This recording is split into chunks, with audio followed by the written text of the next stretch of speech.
Halo kalian semua para investor dan holders kripto dimanapun kalian berada, balik lagi dengan saya di channel Cryptonesia. Dengan saya tentunya di sini teman-teman. Apa kabar kalian semua? Semoga sehat selalu ya. Terima kasih banyak sekali lagi buat kalian semua yang sudah subscribe channel ini dan like video ini. Mudah-mudahan kalian semua sukses terus ke depannya. Amin. Oke teman-teman, di sini saya pengen ngebahas lagi tentang Ethereum teman-teman, di mana peningkatan Ethereum cukup signifikan dalam 2 hari terakhir ini, terutama dari kemarin sampai hari ini ya teman-teman. Di sini saya pengen ngebahas ya narasi-narasi terkait kenaikan Ethereum dan juga kemudian dan apa impactnya ya atau dampaknya ke token layer 2-nya ya atau ke Arbitrum. Di sini saya pengen bahas, tapi sebelum kita masuk ke beritanya dan membahas lebih dalam lagi, di sini seperti biasa saya pengen disclaimer dulu buat kalian semua. Channel ini bukan merupakan channel financial advisor. Di sini pure 100% opini saya menanggapi berita-berita atau narasi-narasi yang ada dan juga prediksi-prediksi yang ada atau beredar di internet teman-teman. Dan kalian semua tetap disarankan harus melakukan riset mandiri ya, do your own research atau DIOR teman-teman, dan juga kemudian mencari informasi-informasi yang dapat mendukung keputusan investasi kalian. Karena ingat, di cryptocurrency ini investasi yang cukup tinggi risikonya. Jadi buat kalian semua jangan sampai nanti keputusan kalian untuk berinvestasi berujung di penyesalan. Oke teman-teman, kita langsung update market dulu ya sebelum kita mulai. Seperti biasa, di sini untuk kapitalisasi pasar kripto global di hari ini 1,97 triliun dolar teman-teman. Ini ada penurunan 0,12% selama 24 jam. Dan juga untuk volume pasar kripto ini sekarang di 24 jam terakhir 70,66 miliar dolar.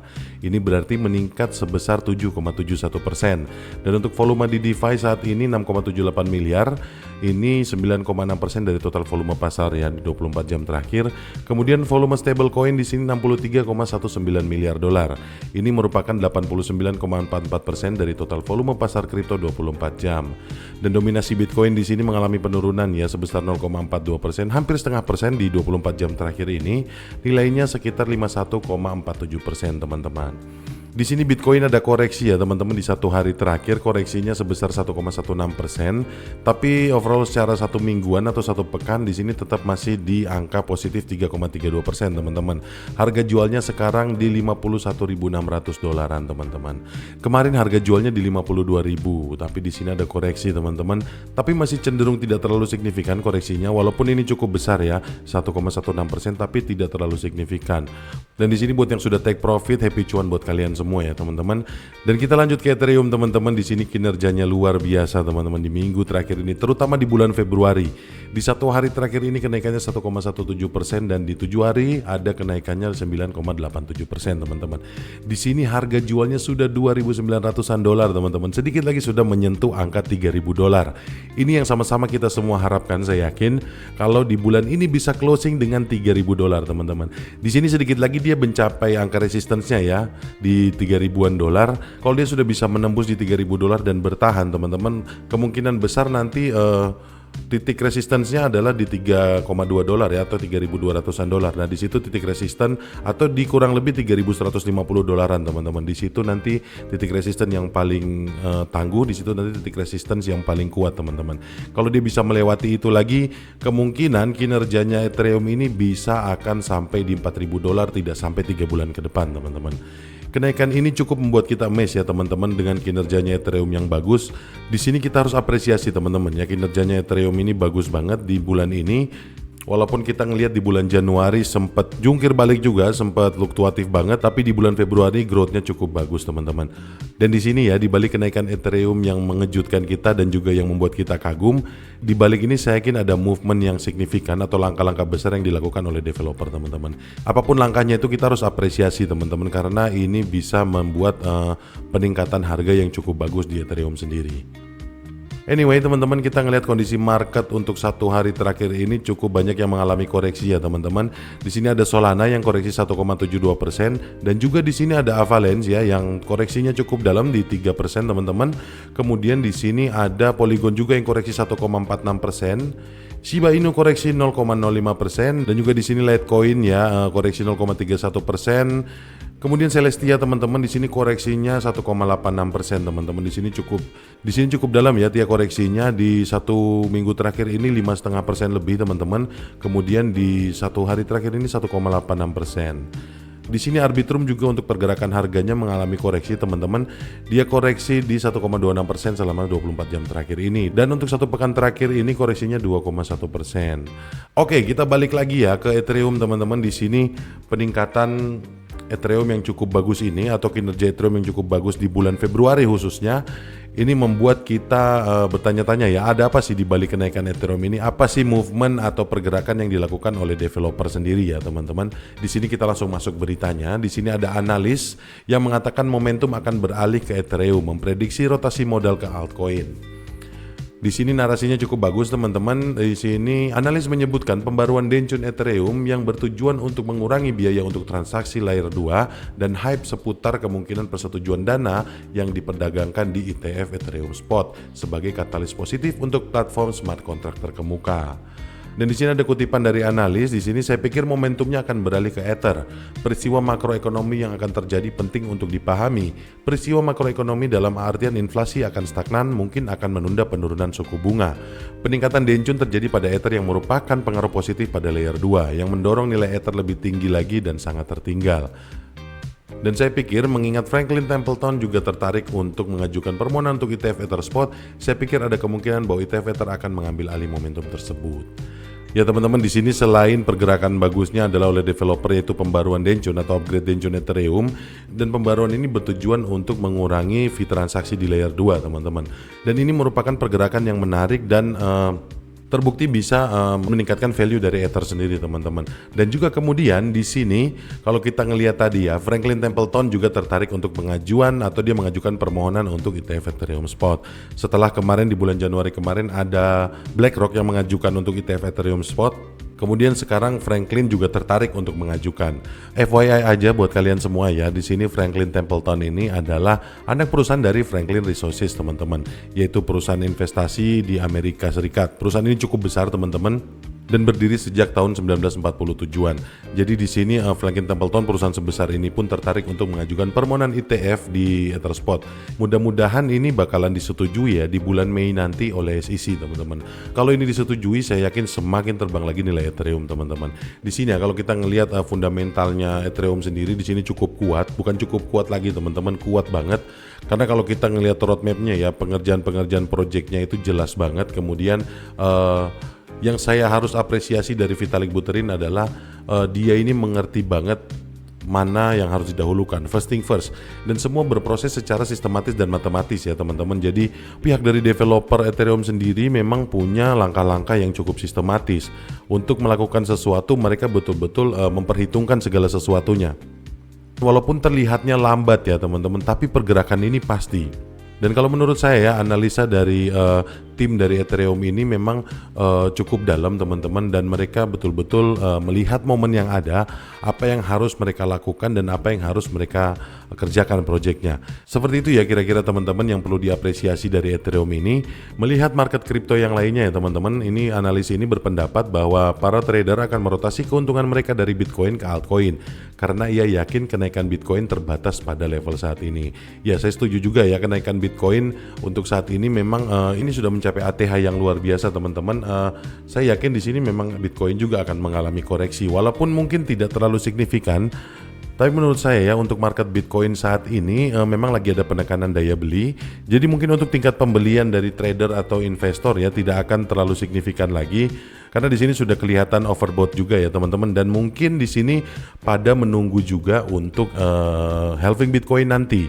Jadi mungkin di sini yang akan mencuri perhatian adalah altcoin teman-teman, dan di sini mungkin salah satunya adalah Ethereum.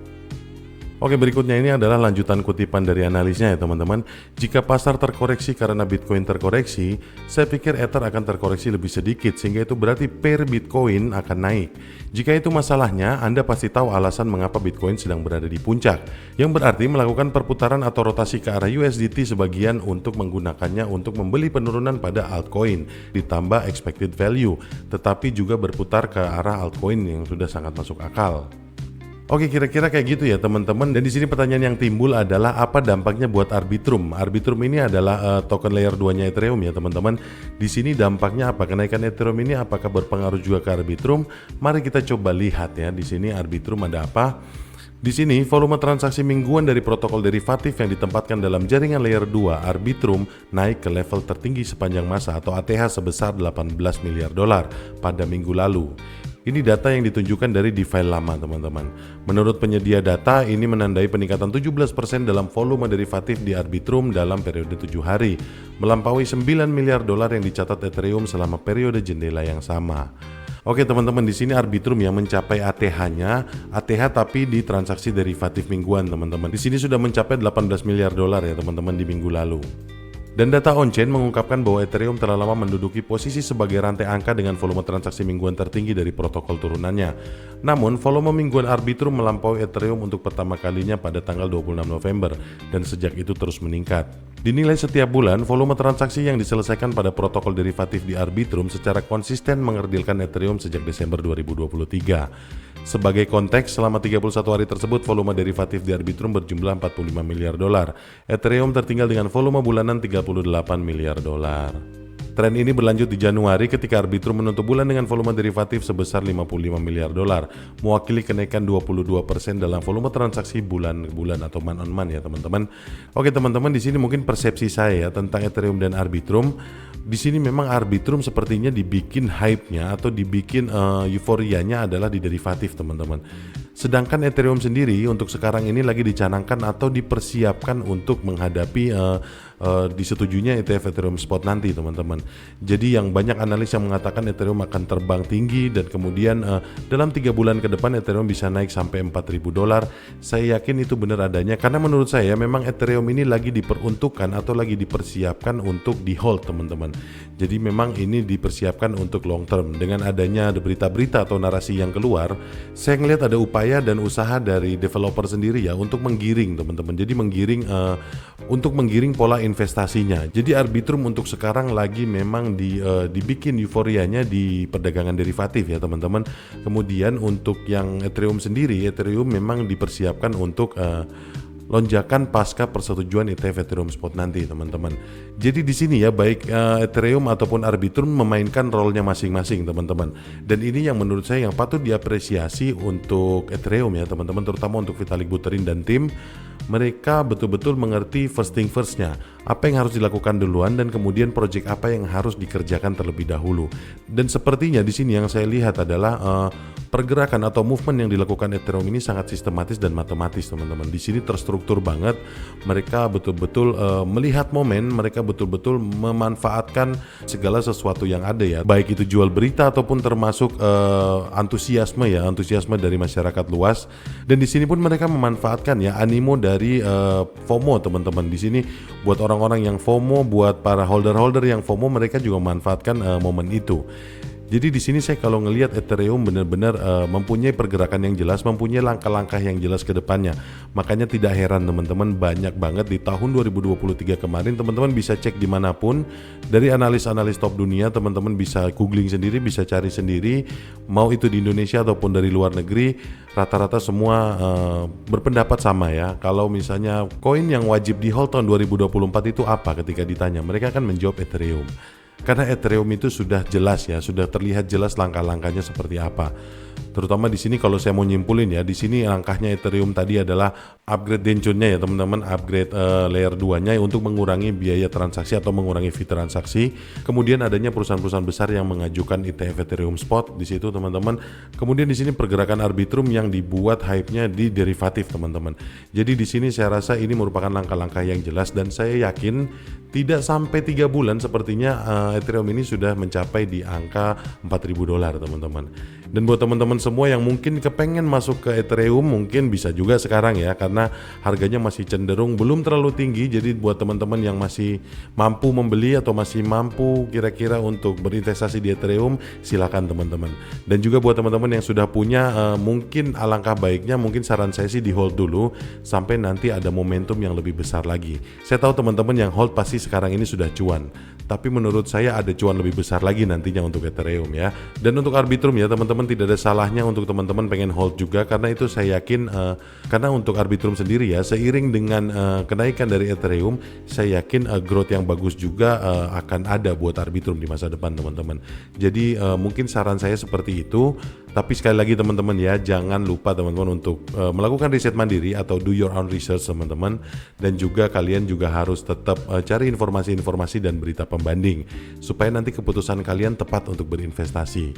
Kira-kira seperti itu ya teman-teman yang bisa saya bawain di video kali ini. Sekali lagi terima kasih banyak buat kalian semua yang sudah subscribe channel ini dan like video ini.